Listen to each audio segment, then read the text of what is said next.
Avez-vous entendu parler de l'effet cocktail ? D'après l'INSERM, il s'agit de la toxicité qui résulte du mélange des produits auxquels nous sommes exposés tous les jours. Médicaments, pesticides, perturbateurs endocriniens, polluants, contaminants, etc.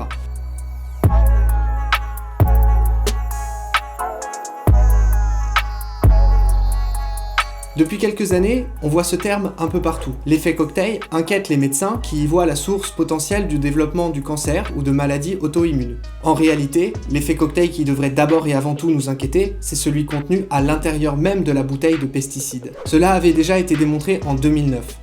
Lorsqu'il est mélangé avec d'autres composants, le glyphosate provoque des morts cellulaires et des nécroses, même lorsqu'il est dosé d'une manière considérée comme non toxique par la législation. Dites-vous que l'arsenic, le plomb et les hydrocarbures non déclarés dans les produits de l'étude Seralini-Ginger amplifient leurs effets individuels lorsqu'ils sont mélangés. Or, on vous l'a dit dans l'épisode 2, l'EFSA n'étudie que les substances déclarées par les fabricants de façon isolée et non pas en mélange. Elle est donc aveugle aux effets du cocktail de composés dans le produit qu'elle autorise. Dans sa réponse à notre interpellation, elle nous parle néanmoins d'un plan d'action sur l'approche Cumulative Risk Assessment. Ce n'est pas clair ?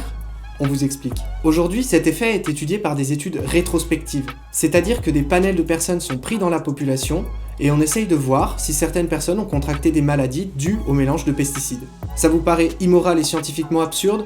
À nous aussi. Ils nous disent aussi qu'ils vont améliorer leur méthode en y ajoutant une dimension prospective. Ils entendent par là qu'ils vont étudier l'effet de groupes de substances actives, c'est-à-dire de substances actives déclarées par les industriels, mais toujours pas des produits qui seront ensuite mis sur le marché. Vous voulez que cela évolue et arrêter d'être pris pour des cobayes ? Rejoignez-nous et signez notre pétition.